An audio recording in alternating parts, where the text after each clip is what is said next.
Assalamualaikum warahmatullahi wabarakatuh. Selamat pagi, salam sejahtera bagi kita semua. Pertama-tama, marilah kita panjatkan puja serta puji syukur kita kehadirat Allah Subhanahu wa Ta'ala yang telah memberikan kita nikmat sehat dan nikmat sempat, sehingga kita bisa berkumpul dan berdiskusi walaupun lewat virtual seperti ini. Yang terhormat Bapak Aditya Bagus Singandaru, SEME, selaku dosen pengampu mata kuliah Ekonomi Mikro, serta teman-teman yang saya cintai dan saya banggakan. Oke, langsung saja untuk mempersingkat waktu, di sini kami kelompok 1 akan mempresentasikan materi mengenai memaksimumkan laba. Oh ya, sebelumnya saya akan memperkenalkan anggota kelompok kami yang terdiri dari 11 anggota. Yang pertama di sini adalah Sri Astuti Handayani, yang kedua Rosalinda Yulian Safira, Sri Hauliatul Izzah, Sri Rizky Amadina, Salsabila Sirtufilaili, Uciawati, Yogi Firman Hadi, Safrila Anggini, Sri Devi Wistumurti Paramasintia, dan yang terakhir saya sendiri Ayu Apriliani sebagai moderator. Oke, baiklah, langsung saja. Yang pemateri pertama di sini adalah Tias Septianingsih. Kepada Saudari Tias dipersilahkan. Baik, pertama-tama di sini saya akan menjelaskan materi tentang maksimisasi laba. Secara teoritis, laba adalah kompensasi atas risiko yang ditanggung oleh perusahaan. Semakin besar risiko yang diambil perusahaan adalah laba yang diperoleh semestinya itu semakin besar. Laba dan keuntungan juga merupakan nilai penerimaan total perusahaan yang dikurangi biaya total yang dikeluarkan perusahaan. Dengan kata lain juga, suatu organisasi yang berorientasi pada laba atau profit oriented, yang membeli input dan jasa-jasa input serta menjual barang dan jasa. Selain itu, tujuan perusahaan juga yaitu mengasumsikan akan selalu berusaha memaksimumkan labanya. Kemudian, keputusan-keputusan perusahaan yang berkaitan dengan harga, output, input, dan faktor-faktornya itu mencerminkan usaha untuk mencapai laba yang paling tinggi. Seperti pada rumus di sini, yaitu TR min TC. Perusahaan dikatakan memperoleh laba keluar nilai positif lebih besar dari 0, di mana TR lebih besar dari TC. Laba maksimum atau maksimum profit juga tercapai bila nilai mencapai maksimum. Alasan maksimisasi laba juga yaitu berprinsip pada keselamatan, yaitu yang menyatakan bahwa perusahaan yang selamat sepanjang masa adalah yang mencari nilai tertinggi. Kemudian laba yang rendah itu mengundang pengambil alihan perusahaan pada harga saham yang rendah atau jatuh jika manajemennya itu gagal menyatakan usahanya dengan efisien. Mungkin itu saja yang bisa saya sampaikan, selanjutnya akan dijelaskan oleh teman saya. Terima kasih. Baik, sebelumnya terima kasih atas kesempatan yang telah diberikan kepada saya. Selanjutnya di sini saya akan memaparkan materi mengenai maksimisasi laba menggunakan penjelasan secara grafis atau dengan metode yang sederhana. Nah, dapat dilihat di sini terdapat dua buah kurva, di mana kurva pertama di sini sumbu vertikalnya berupa penerimaan total dan biaya total, sedangkan untuk sumbu horizontalnya yaitu berupa kuantitasnya. Nah, untuk penerimaan total di sini dapat dilihat pada kurva bahwa penerimaan total memiliki slope atau kemiringan yang semakin lama semakin datar. Sehingga jika digambar dalam bentuk kurva penerimaan marginal, yaitu dapat dilihat di sini kurvanya. Nah, dari kurva ini dapat diketahui karakteristik dari kurva penerimaan marginal, yaitu dari nilai yang mulanya positif semakin lama di sini semakin kecil atau sama dengan 0. Atau dapat dilihat di sini kurva yang satunya.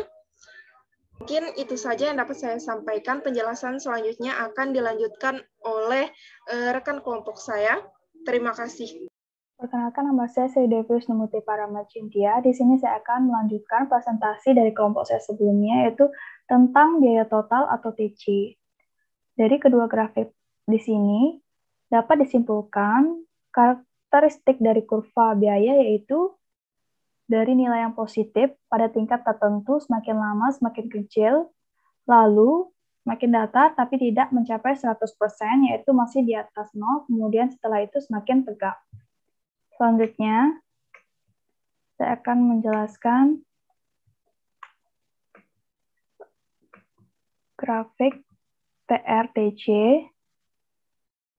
Pada grafik di samping, terdapat dua titik penting, yaitu di mana nilai TC sama dengan TR dengan kuantitas Q1 dan Q2, artinya V sama dengan TR dikurangi TC. Di mana TR sama dengan TC, maka laba atau V sama dengan 0 pada kuantitas Q1 dan Q2. Baiklah, perkenalkan saya Sri Astuti Handayani. Di sini saya akan melanjutkan pembahasan mengenai memaksimumkan laba. Nah, pada kurva ini dapat kita lihat bahwa dari titik 0 sampai dengan Q1, total cost-nya lebih besar dari total revenue. Maka hal ini berarti ada laba yang negatif atau mengalami kerugian. Kemudian dilanjutkan pada titik Q1 sampai dengan Q2, total revenue-nya lebih besar dari total cost-nya. Berarti ada laba yang positif atau untung. Kemudian pada Q2, pada titik Q2, total cost-nya lebih besar dari total revenue-nya, berarti ada laba yang negatif. Nah, kemudian besarnya selisih antara total cost dan total revenue, dalam hal ini dari 0 sampai dengan Q1, semakin lama semakin mengecil, sampai dengan titik 0, kemudian setelah Q1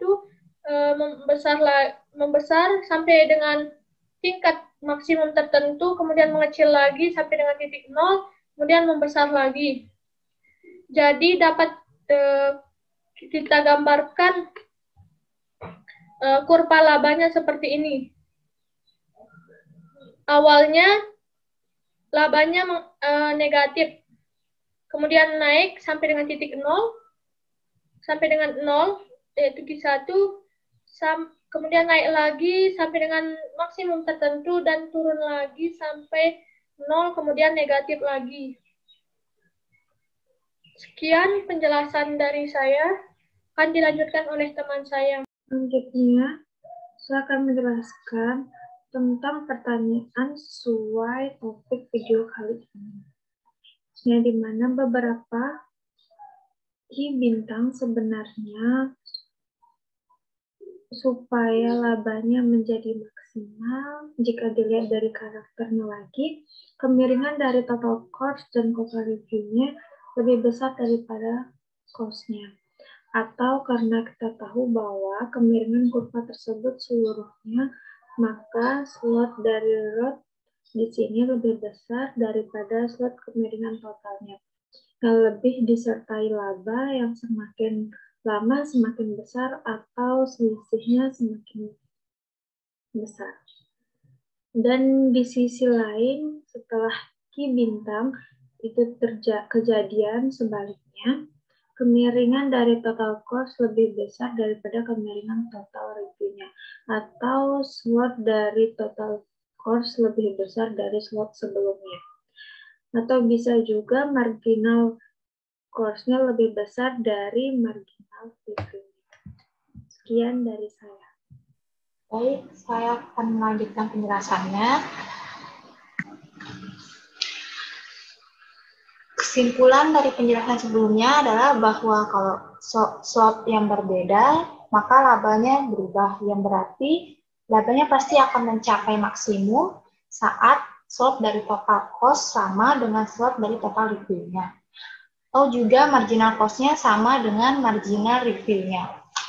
Lalu selanjutnya, di titik maksimal kemiringan yang ditunjukkan oleh garis singgung total cost sama dengan kemiringan total review atau kesimpulannya di titik maksimalnya, atau juga key bintang adalah laba maksimalnya terjadi saat slot reviewnya sama dengan slot total cost, atau marginal reviewnya sama dengan marginal cost. Baik, itulah kesimpulannya. Supaya laba maksimalnya, maka kemiringan dari total reviewnya sama dengan total cost. Baik, sekian dari saya. Terima kasih. Assalamualaikum warahmatullahi wabarakatuh. Jadi di sini saya Siti Hauliatul Iza akan menjelaskan materi tentang memaksimisasi laba dalam pasar persaingan. Dalam memaksimisasi atau memaksimalkan laba di pasar persaingan ini, kita menggunakan syarat yaitu MR sama dengan MC. Untuk mendapatkan MR sama dengan MC ini, yaitu berasal dari P atau keuntungan sama dengan TR min TC. TR ini didapatkan dari fungsi F kali kuantitas atau F kali Q. Sedangkan TC ini sendiri didapatkan dari fungsi G kali kuantitas atau G kali Q. Maka dari fungsi-fungsi tersebut, kita bisa mendapatkan fungsi P atau laba sama dengan H kali kuantitas. Dalam memaksimalkan laba, fungsi Pi sama dengan TR min TC ini akan mencapai nilai maksimum jika memenuhi dua syarat. Syarat yang pertama yaitu jika do Pi per do kuantitas sama dengan Pi epsilon nilainya sama dengan 0. Karena Pi di sini ialah laba, maka marginal profit yang kita dapatkan yaitu sama dengan 0. Untuk syarat yang kedua yaitu do kuadrat Pi per do kuantitas kuadrat sama dengan Pi epsilon nilainya kurang dari 0. Pada syarat ini Pi epsilonnya adalah kurang dari 0 sehingga marginal profitnya juga kurang dari 0. Jadi jika kita menerapkan dua syarat fungsi dalam memaksimalkan Pi sama dengan TR min TC ini, maka kita bisa mendapatkan derivatif atau turunan. Yang pertama, Pi epsilon sama dengan TR epsilon min TC epsilon sama dengan MR min MC nilainya sama dengan 0. Jika kita pindah ruas MR min MC sama dengan 0 ini, maka akan menjadi MR sama dengan MC. Untuk turunan yang kedua yaitu Pi epsilon sama dengan MR epsilon min FC epsilon dengan nilainya yaitu kurang dari 0. Maka jika kita pindah ruas MR epsilon min MC epsilon kurang dari 0 ini, maka menjadi fungsi MR epsilon kurang dari MC epsilon. Kesimpulan yang kita bisa dapatkan dari penjelasan yang tadi adalah bahwa dalam memaksimalkan laba, kita menggunakan syarat yang secara umum yaitu MR sama dengan MC. Sekian penjelasan dari saya, dilanjutkan oleh rekan-rekan saya. Terima kasih. Assalamualaikum warahmatullahi wabarakatuh. Baik, saya Yogi Firman Hadi selanjutnya akan melanjutkan penjelasan dari teman saya sebelumnya, yaitu untuk memaksimalkan laba pada persaingan perusahaan sempurna. Bisa kita lihat seperti di atas terdapat dua grafik, yang dimana kurva di atas kita asumsikan bahwa pasar berjalan secara persaingan sempurna. Ciri utama pasar persaingan sempurna yaitu masing-masing produsen dan konsumen secara individu berperan sangat kecil dibandingkan dengan ukuran pasar secara keseluruhan, sehingga produsen dan konsumen tidak dapat mempengaruhi harga. Yang dapat dilakukan produsen hanyalah memilih tingkat output yang dapat memberikan keuntungan maksimum. Pada kurva di atas kita mendapati harga dalam yaitu P yaitu pada harga sebesar Y1. Karena tingkat harganya sama yaitu pada Y1, maka tambahan penerimaan akibat menambah satu output atau marginal revenue atau MR akan diperoleh sebesar Y1 pula. Dengan demikian, P sama dengan MR. Demikian penjelasan dari saya, selanjutnya akan dilanjutkan oleh teman saya. Terima kasih. Assalamualaikum warahmatullahi wabarakatuh. Saya Uciawati. Di sini saya akan melanjutkan presentasi dari teman saya sebelumnya, yaitu tentang maksimalisasi laba pada perusahaan persaingan sempurna. Baik, maksimalisasi laba akan terjadi pada saat MR sama dengan MC. MR yang di sini akan sama dengan MC, maka akan terjadi maksimalisasi laba. Karena tingkat harga pada pasar persaingan sempurna tidak berubah, maka marginal revenue yang diperoleh juga akan sama dengan tingkat harga, yaitu P. yang di sini, P yang ini akan sama dengan marginal revenue karena tingkat harganya tidak berubah. Oleh karena itu, untuk memaksimalkan laba, maka produsen akan mengupayakan agar berproduksi hingga marginal cost, yaitu MC, sama dengan marginal revenue-nya. Yaitu pada saat MC ini harus sama dengan marginal revenue-nya, yaitu MR. Kondisi MR sama dengan MC terjadi saat produksi pada titik C, yakni yang ini, pada titik C yang ini, dengan jumlah output yaitu sebanyak X3, yang ini. Sekian dari saya dan akan dilanjutkan oleh rekan saya yang lain.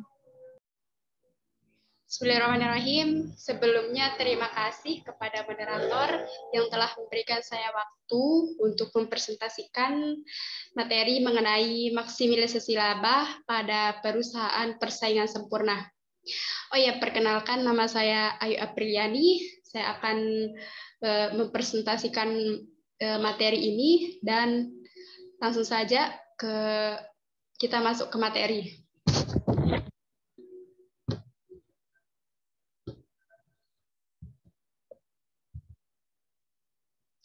Maksimisasi laba pada perusahaan persaingan sempurna. Nah, di sini terdapat dua kurva. Ada kurva yang pertama di sini, ada kurva namanya kurva pasar yang ini. Dan yang kedua ada maksimalisasi laba. Oh ya, di sini saya akan menjelaskan materi mengenai maksimisasi laba ini. Sebelumnya saya akan menjelaskan sedikit saja pengertian dari maksimisasi laba. Laba di sini merupakan laba ialah selisih antara pendapatan dengan total dari biaya tersebut. Nah, tujuan dari maksimisasi laba ini adalah untuk mencari keuntungan sebanyak-banyaknya bagi suatu perusahaan yang sedang menjalankan suatu proses produksi itu sendiri. Langsung saja ke materi. Saya akan menjelaskan kurva maksimisasi laba ini, yang mana di titik C ini merupakan seorang produsen tidak akan memilih memproduksi barang melebihi titik C. Jadi produsen itu tidak akan memilih memproduksi apabila barangnya itu melebihi di titik C ini. Artinya di titik C ke atas, maka perusahaan tidak akan memproduksi lagi barang tersebut. Nah, mengapa perusahaan tidak akan memproduksi barang ini lagi? Karena jikalau perusahaan memproduksi barang melebihi titik C ini, otomatis perusahaan tersebut akan mengalami suatu kerugian. Nah, inilah yang perusahaan tidak mau terjadi. Maka pada saat itu tambahan biaya untuk memproduksi 1 unit barang yang melebihi tambahan penerimaan yang dapat diperoleh. Dan ketika biaya itu justru lebih besar dibandingkan dari penerimaan, jadi biayanya ini lebih besar dari revenue-nya atau penerimaannya, maka perusahaan tersebut mengalami suatu kerugian. Nah, apabila penerimaannya lebih besar daripada pengeluarannya, maka itu dikatakan laba atau mendapatkan suatu keuntungan. Nah, jikalau perusahaan tersebut memproduksi barang di bawah titik C ini, di bawah titik C, otomatis antara titik B atau titik A, maka suatu perusahaan itu akan merombak atau akan memproduksi barangnya sehingga mencapai titik C ini. Jadi, saya bisa menyimpulkan sedikit di sini bahwa jikalau perusahaan itu berada di titik C, maka perusahaan itu kita bisa mendapatkan persamaan ini, P sama dengan D sama dengan MR. Jadi, apabila perusahaan memproduksi barang melebihi dari titik C, maka perusahaan bisa dikatakan akan mengalami kerugian. Tetapi, jikalau perusahaan itu memproduksi barang di bawah dari titik C ini, maka perusahaan itu akan terus-menerus melakukan produksi supaya perusahaan itu bisa mencapai titik C ini.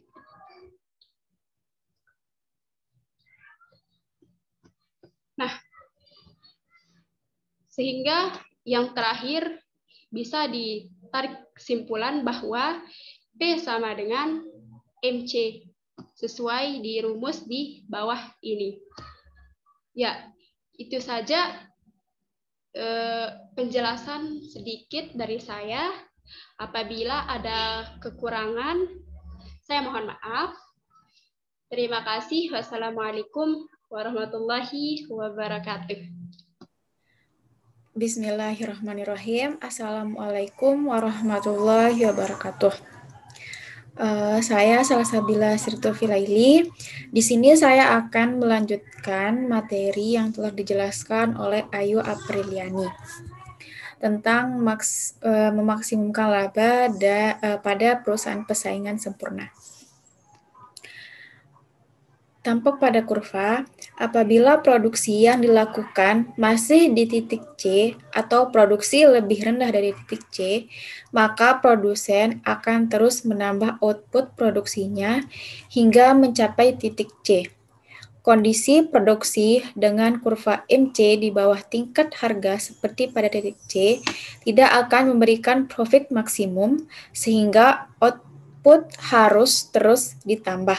Kondisi kurva MC sebelum mencapai titik C artinya bahwa tambahan biaya untuk produksi satu unit barang masih lebih kecil ketimbang tambahan penerimaan yang diperoleh.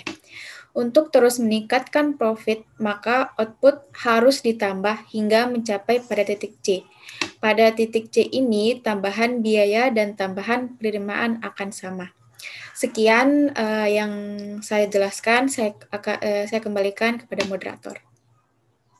Baiklah, itu saja presentasi dari kelompok kami. Oh ya, izinkan saya untuk memetik kesimpulan dari materi memaksimumkan laba ini. Yang mana kesimpulan dari materi memaksimumkan laba ini ialah menurut Sunario, pendapatan alias laba di sini merupakan selisih antara pendapatan dengan total biaya. Nah, yang mana merupakan insentif bagi suatu produsen untuk melakukan sebuah produksi. Nah, tujuan dari memaksimumkan laba ini adalah untuk mencari keuntungan yang sebanyak-banyaknya bagi suatu perusahaan yang sedang melakukan proses produksi itu sendiri. Nah, adapun pendekatan-pendekatan dalam memaksimumkan laba ini ada 3. Nah, yang pertama adalah pendekatan totalitas atau totality approach. Yang kedua, pendekatan marginal atau marginal approach. Nah, yang terakhir, yang ketiga adalah pendekatan rata-rata. Pendekatan totalitas ini merupakan pendekatan yang mana dengan cara membandingkan total revenue atau TR, total penerimaan dengan total cost atau TC. Oleh karenanya, didapatkanlah rumus TC sama dengan FC plus VC. Selanjutnya yang kedua adalah pendekatan marginal atau marginal approach, yang mana merupakan Pendekatan marginal ialah hasil penambahan dari hasil penjualan yang diperoleh dari penjualan per unit dari suatu barang itu sendiri. Nah, yang terakhir adalah pendekatan rata-rata. Di dalam pendekatan rata-rata ini, perhitungan laba per unit dilakukan dengan membandingkan average cost atau AC dengan harga jual output dari suatu barang itu sendiri atau price-nya. Itu saja kesimpulan yang dapat saya tarik dari materi memaksimumkan laba ini. Kurang dan lebihnya kami mohon maaf. Apabila ada salah kata dan salah ucap, mohon dimaafkan. Burung kutilang, burung cendrawasih, cukup sekian dan terima kasih. Wabillahi taufiq wa hidayah. Wassalamualaikum warahmatullahi wabarakatuh.